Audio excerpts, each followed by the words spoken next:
उतना सारा लगाने से तो हो गया।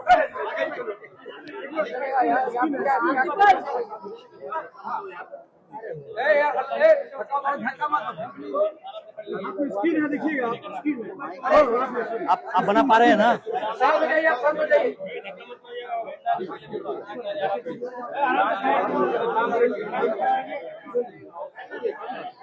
पहले आप इंट्रोडक्शन करिए, 3 दिन का प्रोग्राम क्या है, फिर हम बोलेंगे। सवाल जो होगा बोलेंगे।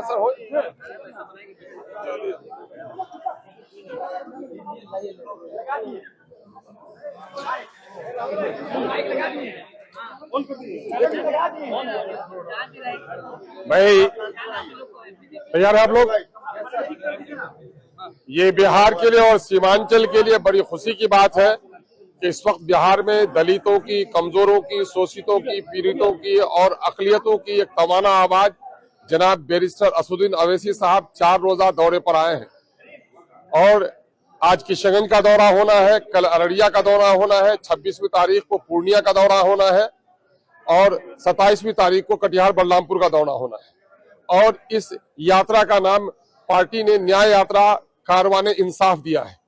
दरअसल इंसाफ की जरूरत इसलिए भी है कि सीमांचल के साथ दिल्ली और पटने की सरकारों ने बड़ी नाइंसाफी की है।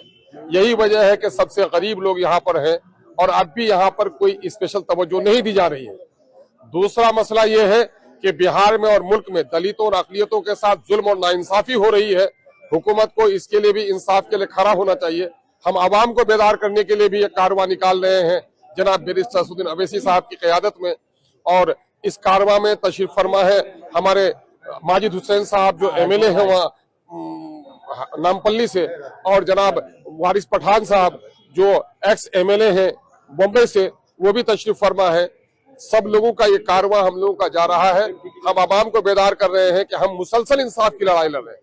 हम चाहते हैं कि आने वाला जो विधानसभा इलेक्शन हो उसमें सेकुलर वोटों का बिखराव नहीं हो। इसकी वजह से सेकुलर वोटों को जोड़ने के लिए हमने सेकुलर अलायंस को दरखास्त भी दी।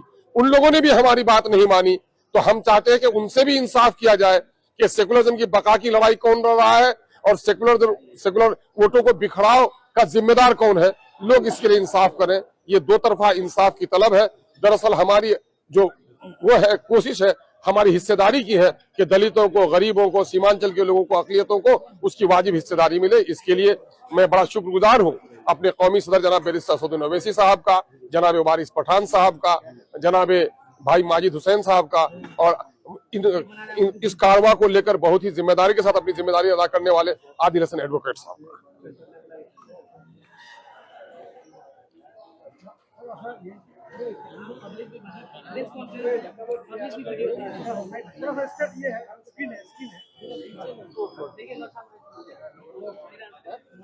अरे भाई साहब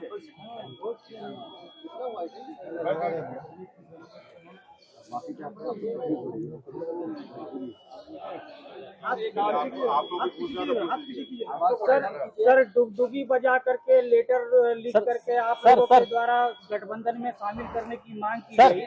बावजूद इसके कोई जवाब नहीं आया, क्या कहेंगे?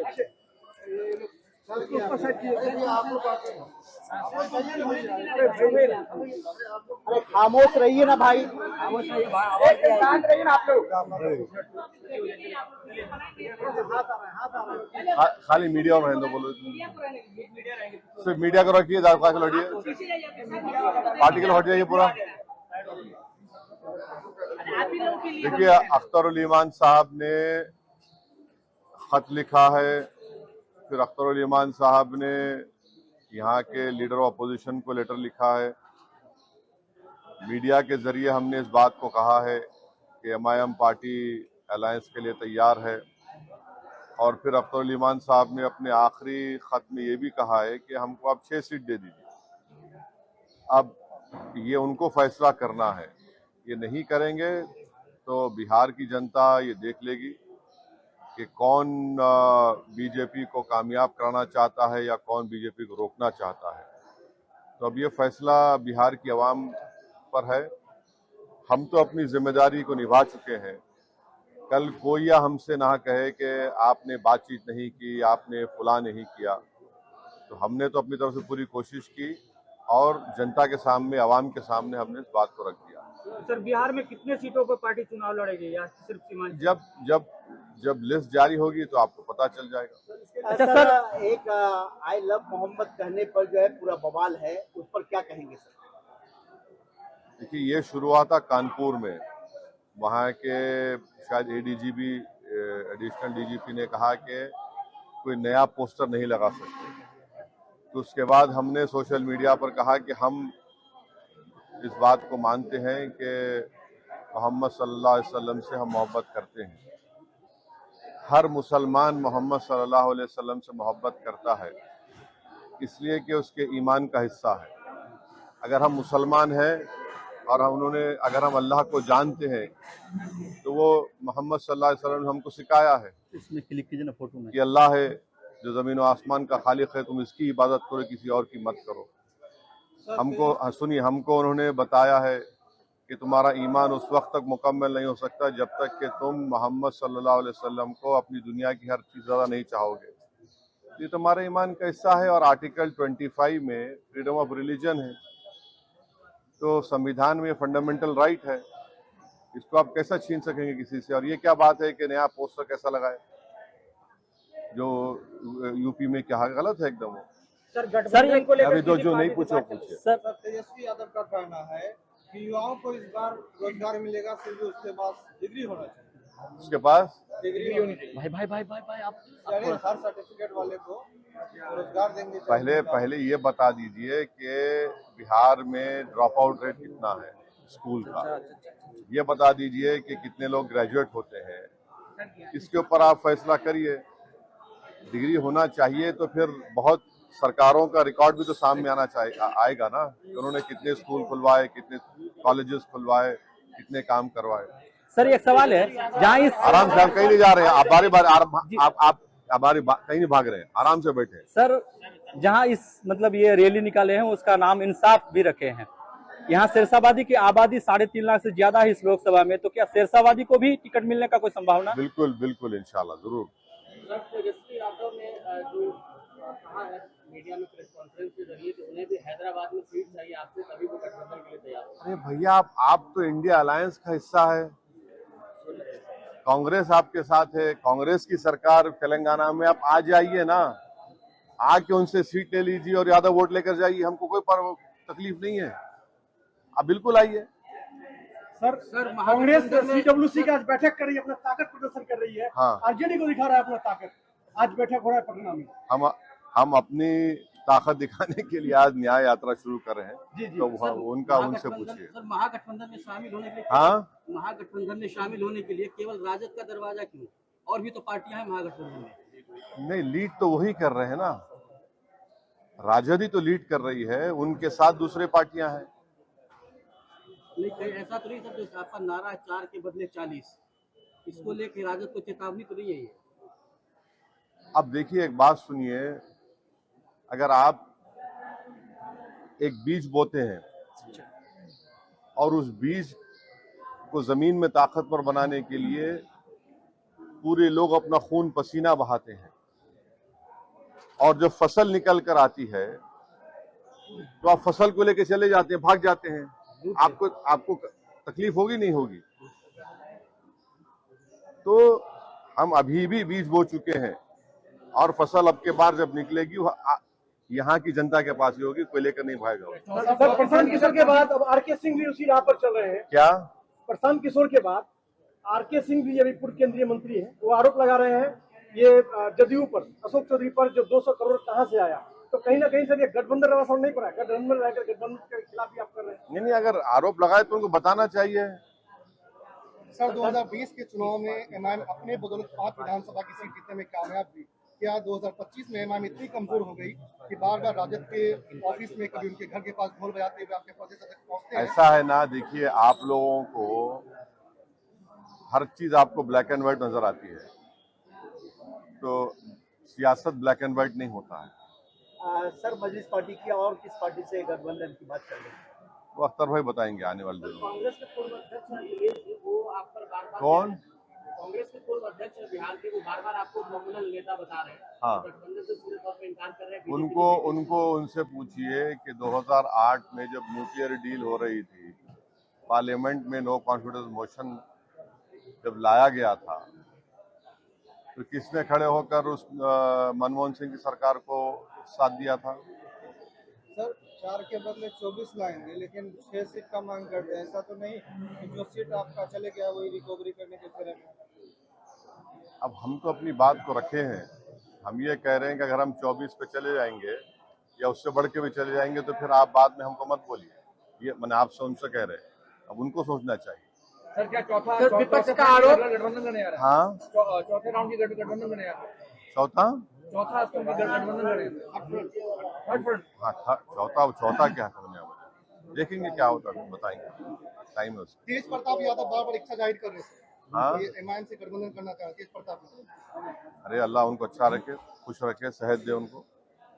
सर विपक्ष का आरोप है, जब 5 साल के बाद ही आपको याद आती है सीमांचल दौरा करने में आते हैं।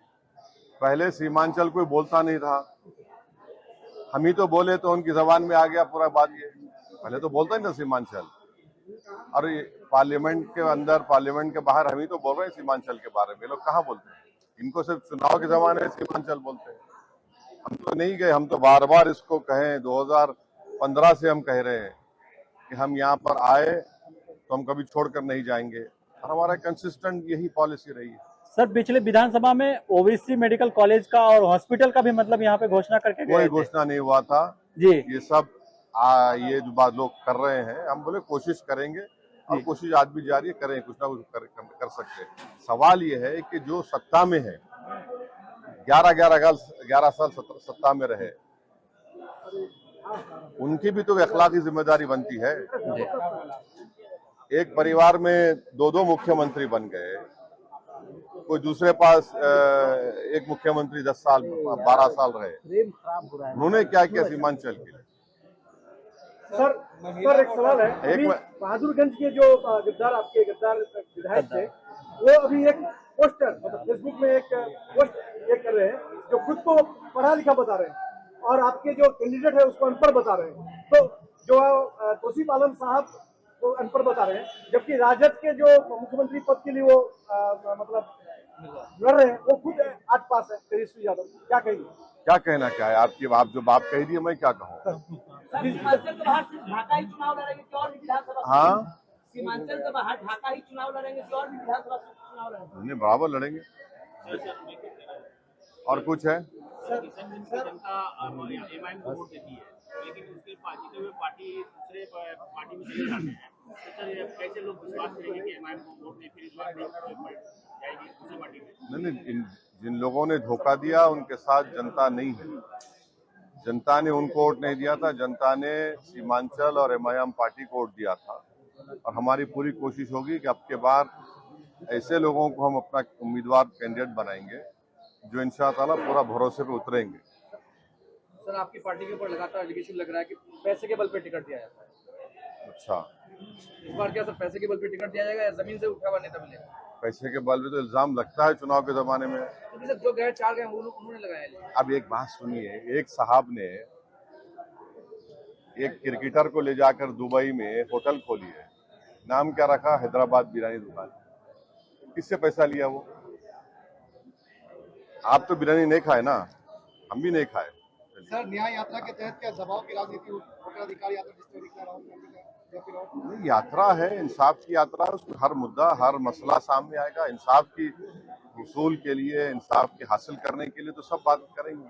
सर महिला वोटर है, हाँ, मैं महिला पूछ रहे हैं। वालेकुम सलाम। ऐसा तीसरा जो मोर्चा बनाएंगे, क्या लगता है आप कितना असर डालेंगे एनडीए और महागठबंधन पर? देखिए, ये वक्त बताएगा, और हम जहां पर हम चुनाव लड़ेंगे पूरी ताकत के साथ लड़ेंगे इंशाल्लाह। सर महिला वोटर के तरफ जो है, पहले भी आप इस वक्त जो है तेजस्वी यादव भी माई बहन योजना लाके खड़ा कर दिया है, इधर सीएम नीतीश कुमार भी जीविका दीदियों को राशि दी है, तो आपके कहीं ना कहीं महिला वोटर पर सीमाड़ी सीमांचल हो रहा है, क्या कहेंगे? कुछ नहीं होगा इंशाअल्लाह। हमारी इज्जतदार माँ और मैंने हमारे साथ थी और इंशाल्लाह हमेशा हमारे साथ रहेंगे। कोई असर नहीं पड़ने वाला। सर एक बार तेजस्वी को किशनगंज की जमीन में क्या संदेश देना चाहेंगे? जो संदेश देना था हम बोल चुके आपके सामने। और हो गया, चलिए ये ले लो, जिसका ले लो भाई।